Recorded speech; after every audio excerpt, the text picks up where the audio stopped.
Oh, ha! I totally did this whole training. I need to check my audio. If somebody could jump on real quick and just tell me if you can hear me. I switched up the audio. Last time I did a live, I used one microphone on my phone, and this time I'm using a different one. But this is the three things that could be stopping you from making the impact and the money that you're out to make in your coaching, mentoring, impact-driven business. Somebody's on. Could you give me how is my mic sounding? Am I garbly? Do I feel like I sound like I'm underwater? Yesterday I did a live and it sounded like complete poop. And if you could give me a little bit of feedback on how the mic is. I know there's a little bit of delay. Just give me a thumbs up on the mic. But anyways, I'm going to keep going. So what's stopping you from, or what's really causing you to feel busy, where you're having to work super hard to actually make the impact and the money, and maybe you're not making the impact or the money that you're out to make.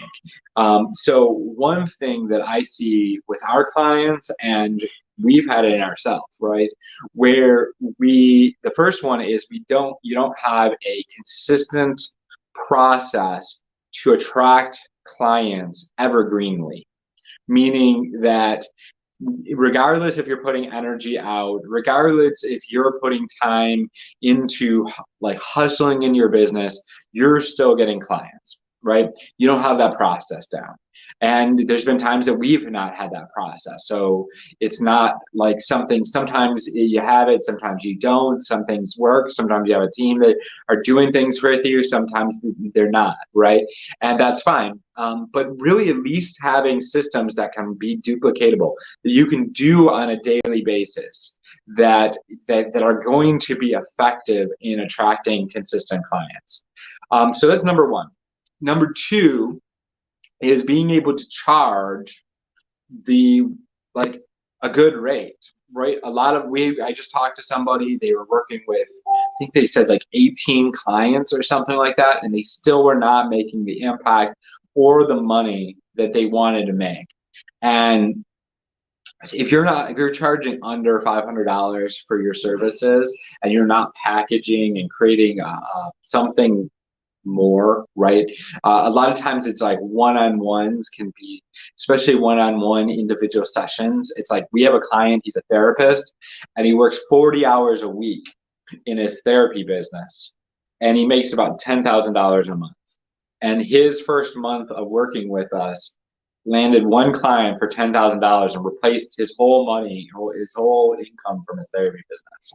Now, that client, just disclaimer, that client wasn't his ideal client and it didn't quite work out. But now at least he knows that he can charge $10,000 he can get one client to pay him $10,000 and it can replace his full income. So that's one thing. So not selling a package, charging one-on-one, charging too little, these are all things that can cause you to be busy and not be making the impact or the money that you're out for. There's somebody on, if you could just give me a feedback on my mic, is it sounding okay? I know yesterday my mic was complete like poop, so that would be, feedback would be awesome. The third thing is you have some sort of story or limiting belief around, I have to work hard for money. I need to be busy to show my worth.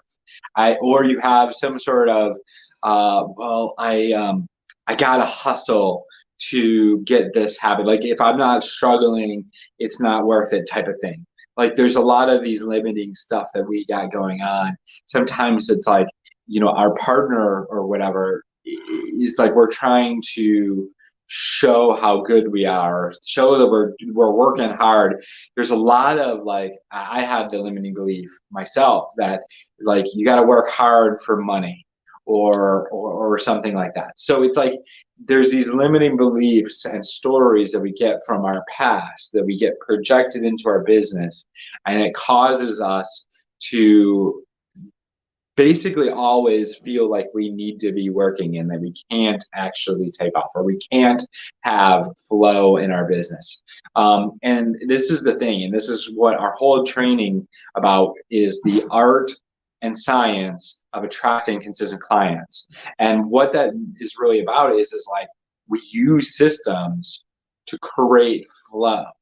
We create alignment to create systems and processes.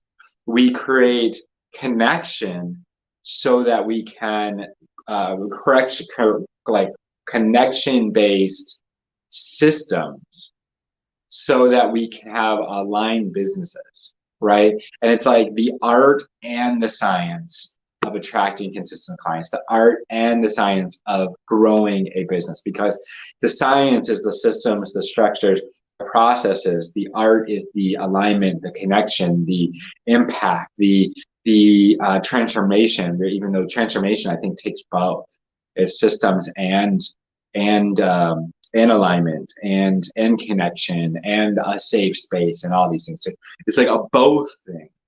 And so we're going to be breaking that down in our training, the art and science of attracting consistent clients. It's on the 15th of May. I'm super pumped. If you want to come, drop training below and I'll get you the link. Hopefully this was valuable.